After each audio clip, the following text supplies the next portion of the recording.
Hundreds of runners were sporting their favorite gadgets last Sunday at a practice race held in Central Park as a lead-up to the New York City Marathon. This year's hottest gadgets are the Garmin Forerunner, Polar's heart rate monitor, and the Nike iPod Nano sports kit. The Garmin is the most expensive among the three and the most high-end. It's a big mother to put on your arm, so you got to get used to it. But, for anybody that's out there on the gadget curve, this is what you got to go with now. I don't run without it. I always run with it.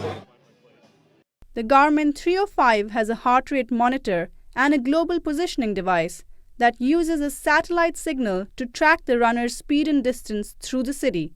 For example, if I don't know where I'm going, find my place, I can actually mark it out on the computer and say, how do I get there? But Michael, who calls himself a gadget guy, admits that it's not perfect. You can lose the signal. It gets a little bit inaccurate at that point.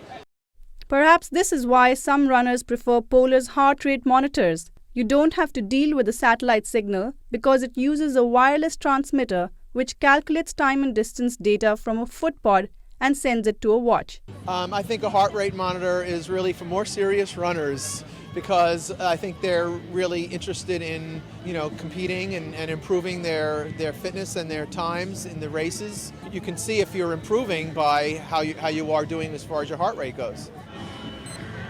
Mario has the latest version, the Polar RS200DS, and is going to use it to pace himself on the day of the marathon.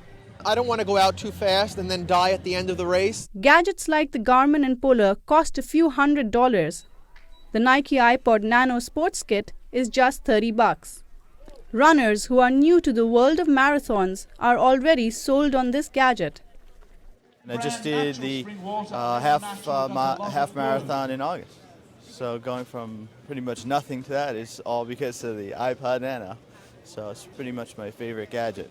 The Nike iPod Nano sports kit has a chip that goes in your shoe and sends speed and distance data wirelessly to your iPod Nano.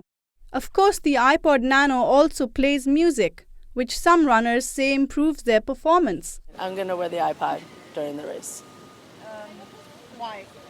To increase my speed and just for distractions. It's more entertaining. But not all runners like using music devices. I do draw the line that I will not wear any headphones or anything at a race. I'm kind of old school about it. I just use my running watch, and that's it. I just don't like to run with one. I'd rather hear what's going on around me. On the day of the New York Marathon, runners will be using these gadgets: Polar heart rate monitors, Garmin's global positioning systems. As for the Nike iPod Nano, New York Roadrunners discourages the use of music devices for safety reasons. But with 30,000 participants, this could be hard to enforce. Divya Gupta, Columbia Television News.